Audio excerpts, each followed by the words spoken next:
Hello everyone, we have come with another poem, Ode on a Grecian Urn, a poem by John Keats. Along with his five other famous odes, Keats composed Ode on a Grecian Urn at the peak of his poetic ability. Before coming to the poem, for those who do not know, the meaning of an urn is a clay pot, and he was inspired by Grecian urn that he saw in a museum in London. The speaker looks at Grecian urn decorated by images of rural life in ancient Greece, and those images fascinated and amazed the speaker. There are five stanzas in the poem consisting of 10 lines each, and we will look at each stanzas. In the first stanza, the speaker calls the urn a Sylvan historian.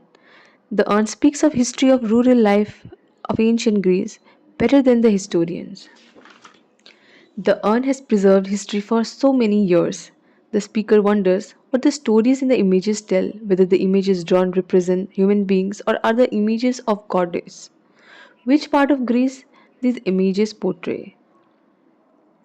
The speaker sees strings or musical instruments and wonders if they represent festivities. There are images of men pursuing a group of women, and the poet wonders what their story could be. In the second stanza, the poet appreciates music and he says, unheard music is sweeter than the heard ones.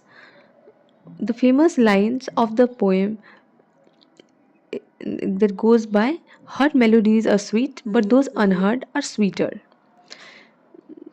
The poet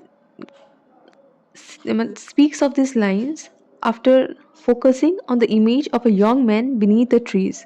The image has been preserved in time. The man will never stop playing, and the tree above him will never shed their leaves.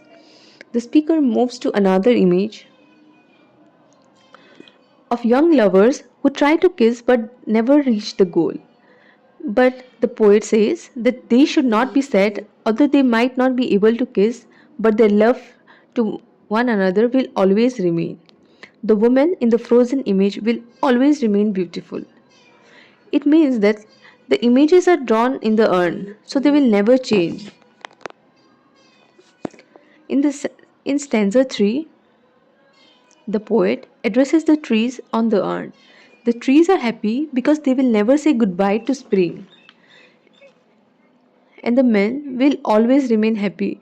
He will never stop playing music. The speaker imagines the happiness of the images of the urn.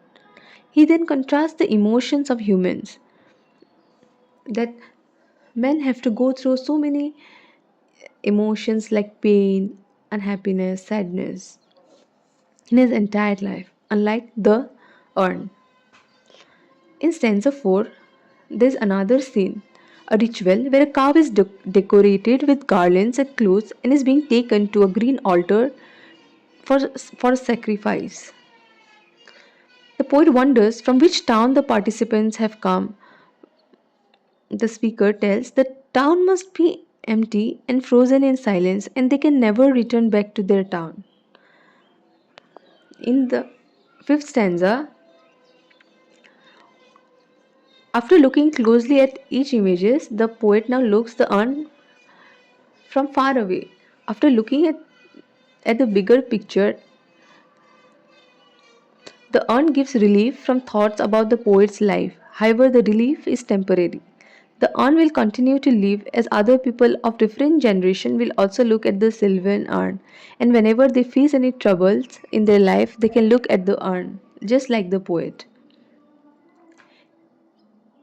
Everyone who will look at the urn, they will see beauty and truth are two sides of the same coin. The poem closes ambiguously with the lines, beauty is truth, truth beauty, that is all.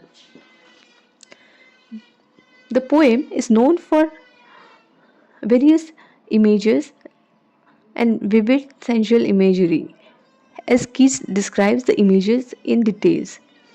The poem is thought-provoking meditation on art and life. The poem was written in 1819 on the theme of mortality and transience of life. That's it for today. Thank you.